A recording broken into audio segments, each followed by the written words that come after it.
Enzo Recto, kalaban ang katiwalian at kasinungalingan, kakampi sa katotohanan at kabutihan. Tama itong sinasabi ni Arnold Clavio.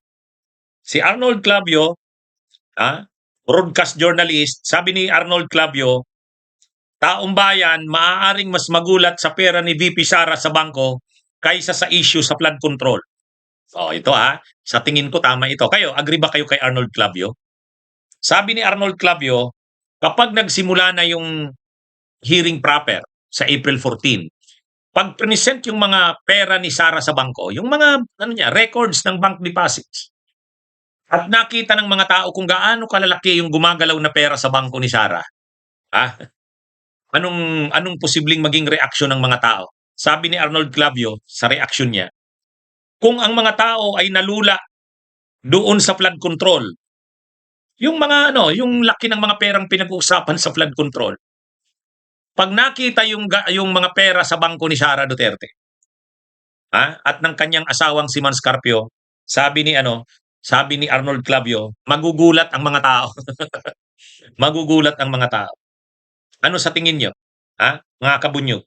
Ang sinasabi ni Arnold Clavio, kung ang mamamayan Pilipino ay nalula doon sa perang pinag-uusapan, doon sa flood control, ang sabi ni Arnold Clavio, personal niya itong pagtingin, kapag nakita ng taong bayan ang mga deposito ni Sara Duterte at ng asawa niyang si Man Scarpio sa bangko, magugulat ang taong bayan. Actually, tinanong ko na yung isang kaibigan ko, magkano ba ang laman ng deposito ni Sara dyan na pinag-uusapan? Sabi ni Trillanes, di ba? Sabi ni Trillanes, nakita niya noon 2 billion. Pero luma yun. Mas ngayon, mas may mga bago ngayon. Noon yan. Si Trillanes yung unang nag-imbestiga niyan, pero 2016 pa yan. Nadagdagan ng todo yung pera na yan nila Sara Duterte. Ito na lang. Paano na lang? Paano mo na lang masasabi na ang laki ng pera ng mga Duterte? Ay yung bayad lang kay Kaufman, magkano ang bayad niyan? Isang taon na. Isang taon na nung March, 'di ba? Kailan na aresto si Duterte? March 11.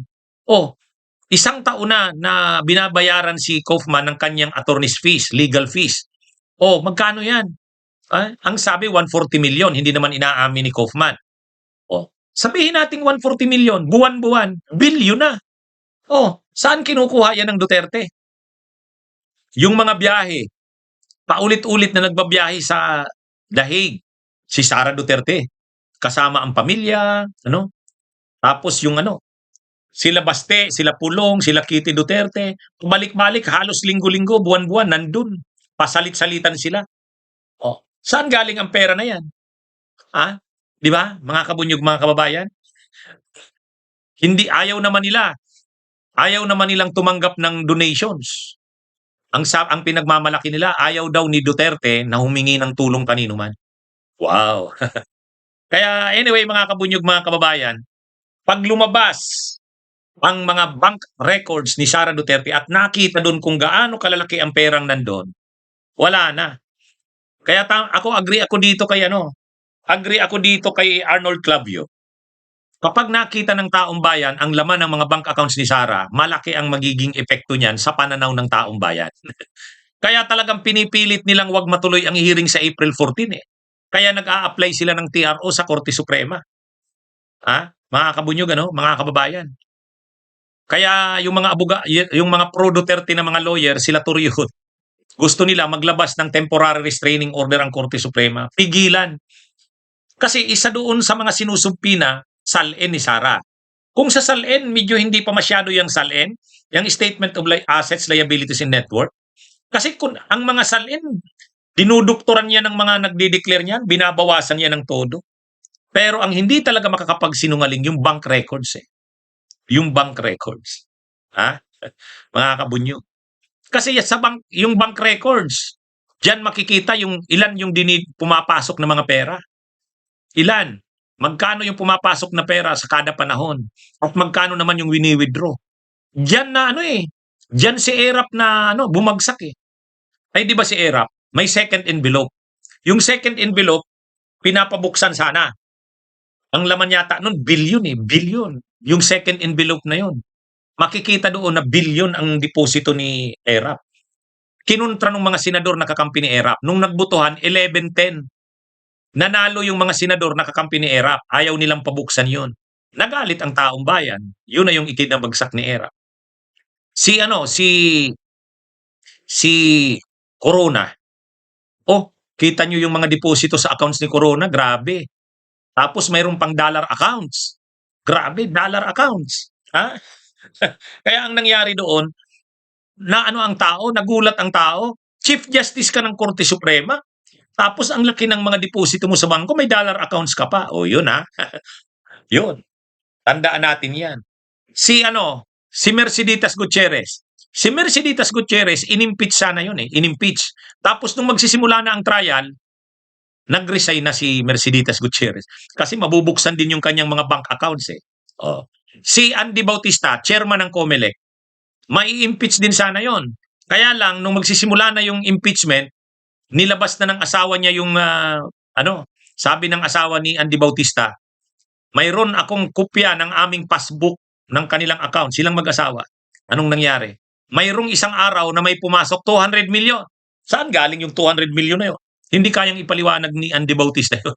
Kaya ang ginawa ni Andy Bautista, nag-resign na lang, tumakas na papuntang Amerika. Diba? Kaya mga kabunyog, mga kababayan, sa totoo lang, itong mga korap na opisyal ng gobyerno pag nai-impeach, pag pinapakita ang kanilang mga deposito sa bangko, dyan ang kanilang Waterloo. Dyan yung bagsakan nila dyan. Ha? Dyan yung bagsakan. Kasi ipapakita mo yung malaki ng kanilang mga deposito sa bangko. Paano mo ipapaliwanag yun? Ano ba ang hanap buhay ng mga Duterte? Politika lang naman yan Politika lang naman ang hanap buhay ng mga Duterte. Paano kaya yaman ng ganun kalaki? Lalo na kung bilyon na ang pinag-usap. Di ba? Kahit pa sabihing may minana doon sa mga magulang ni Digong, hindi pa naman yan kila Sara. Kasi buhay pa naman si Digong. Di ba? Ano naman ang mamanahin ni Sara Duterte? Buhay pa si Digong, buhay pa si Zimmerman. Hindi niya pa yan pwedeng i-declare sa kanyang accounts or assets. Kaya ito mga kabunyog, pag lumabas ang bank accounts ni Sara, agree ako dito kay Arnold Clavio, magugulat ang taong bayan dyan. Magugulat. At mahihirapang makarecover si Sara niyan. Mahihirapang makarecover yan, mga kabunyog. Yan ang maghuhubad kay Sara yung mga bank accounts na yan. Sino bang ipipresent? Ipipresent si Trillanes. Ipipresent din si Melchor Carandang. Sino si Melchor Carandang? Yan yung overall deputy ombudsman nung panahon ni Duterte.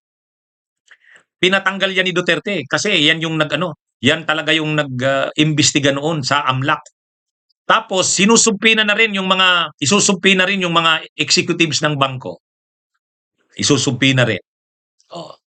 Ngayon, kini-question yan ng kampo ni Sara. Bawal daw isumpina yung mga executives ng bangko. Bakit naman bawal? Ito na yung pagkakamali ng kampo ni Sara Kung natuloy yung impeachment noong nakaraang taon, pagdating sa Senado, pwedeng yung mga senador na kakampi ni Sara, sila Chis Escudero, sila Jinggoy, hindi papayag na isumpina yung mga executives ng bangko. Pero dito sa Kamara, may power din ang Kamara na magsumpina. Plano yan ng Kamara na isumpina. Pinag-aaralan na niyan. Isusumpina yung mga executives ng bangko. At dyan mahuhubaran si Sara Duterte. Tama si Arnold Clavio. Agree ako dyan, 100%. Bunyog, bunyog, halikan na kasama ka. Bunyog, kapag buklod ay may pag-asa. Luzon, Visayas, Mindanao, isa ang pananaw. Sa bagong Pilipinas ang bunyog isisigaw. Bunyog.